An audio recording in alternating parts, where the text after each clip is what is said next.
Et cette lettre a été écrite dans un contexte de fin de mandat du président de la République qui a commencé en 2002 pour son premier mandat, qui a été renouvelé en 2009.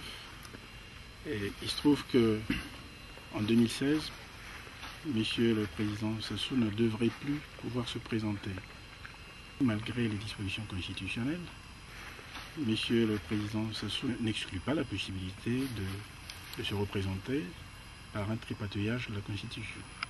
Et il est du devoir d'un citoyen libre, que je suis, de poser un acte républicain qui, j'espère, sera largement suivi tel que je le ressens avec des milliers de gens que j'ai déjà rencontrés sur ce sujet. Une lettre seule ne suffirait pas. Je venais de dire que j'ai pris le temps depuis plusieurs mois maintenant de rencontrer de nombreux Congolais qui pensent comme moi, tel que je l'ai exprimé dans ce courrier, dans cette lettre ouverte, que le moment était venu pour le président de la République de passer la main. M. Sassou a fait son temps, 16 ans d'exercice de pouvoir depuis son retour au pouvoir après 1997. Je pense que c'en est assez. Il est sans doute le président de la République qui aura eu l'occasion de faire autant de temps à la tête du pouvoir d'État. La Constitution de 2012 lui permet cette fois-ci de prendre, je l'espère pour lui, qu'il prendra la bonne option.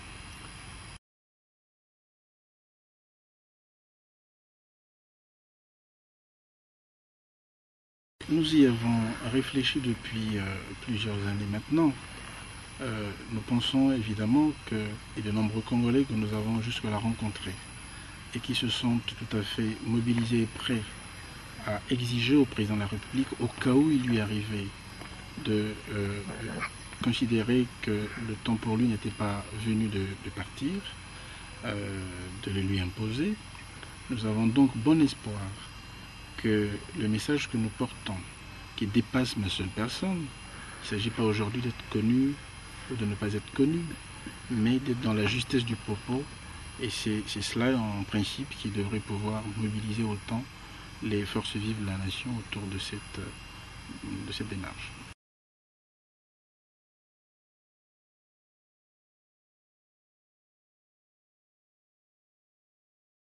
J'aurais bien voulu ne pas me retrouver dans une situation justement où il serait question de demander au président de la République, qui pertinemment sait que la Constitution ne devrait pas lui laisser pas une autre chance, une troisième possibilité de se représenter comme président de la République en 2016. Il se trouve malheureusement que plusieurs expériences africaines, et notre pays n'est généralement pas en reste de ce genre de critiques, ont pris l'habitude de tripatouiller, de modifier les constitutions dans le but de maintenir un homme au pouvoir.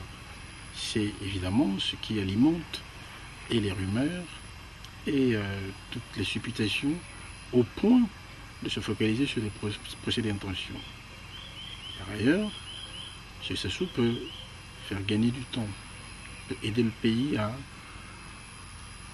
passer à autre chose en déclarant simplement qu'il respectera la Constitution telle qu'elle est et donc ne se représentera pas en 2016 comme candidat à l'élection présidentielle par quelques artifices constitutionnels que ce soit.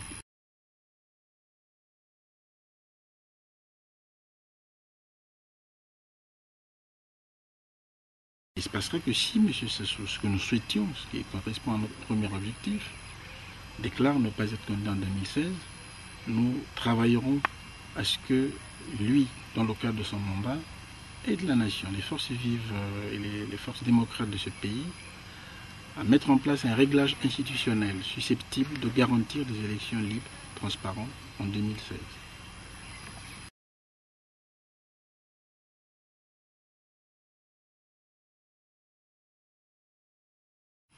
C'est une question qui peut-être ne se pose pas déjà maintenant.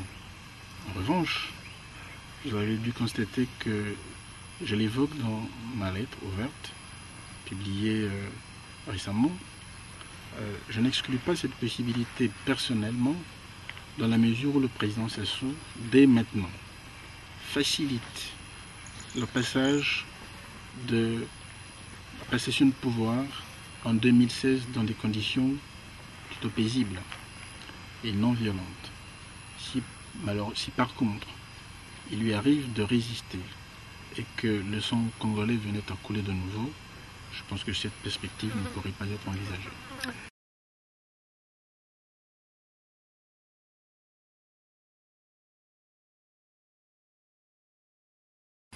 Je n'ai pas de jugement à faire sur l'organisation et les conditions dans lesquelles l'opposition officielle actuelle exerce son rôle. Je pense tout simplement, et ceci fait partie également de mon engagement, qu'il y a un problème de fonctionnement démocratique de nos institutions. Les institutions qui ont été mises en place après 2002 n'inspirent pas totalement confiance ni aux citoyens, ni même aux partenaires du Congo. Ce qui donc m'amène à penser qu'il y a nécessairement des situations, des problèmes à résoudre dans le cadre de la relance, de la restauration de la démocratie dans notre pays. Et ceci, j'espère, fait partie aussi des combats que mène cette opposition-là, pour laquelle je n'ai pas aujourd'hui de jugement particulier à émettre. La démarche que nous voulons mettre en place, qui se structure actuellement de manière heureuse, se veut être une initiative citoyenne, donc qui dépasse largement les préoccupations d'une opposition qui, évidemment, que je respecte, qui peut avoir des objectifs aussi nobles, je pense. Mais notre initiative est d'abord et avant tout citoyenne. Nous voulons la mener en toute liberté. Et puis plus tard, s'il arrive que dans d'autres contextes, nos objectifs rejoignent ceux de l'opposition officielle, il n'est pas exclu des possibilités d'alliance ou de coalition pour mener à bon port les combats qui peuvent être les nôtres ensemble. Je ne me sens pas dans la peau d'un opposant traditionnel. Je voudrais être simplement un acteur majeur dans le cadre d'une initiative citoyenne qui s'implique dans une question d'intérêt ou d'intelligence nationale, qui est celle de la fin de mandat d'un président de la République et qui, si d'aventure, veut se représenter en 2016 au moyen d'un tripatouillage de la Constitution, ce qui est indigne d'une Afrique qui chaque fois est regardée comme un continent à la traîne. Je ne pense pas qu'actuellement qu'il existe une dynamique qui travaille sérieusement sur les problématiques que nous avons posées. Si elle existait, nous aurions simplement choisi d'aller grossir les rangs de la dynamique. J'ai l'impression, si j'ai bien compris, que les sujets tels que nous les posons, personne ne les pose de cette manière-là, ni l'opposition telle que vous évoquez tout à l'heure.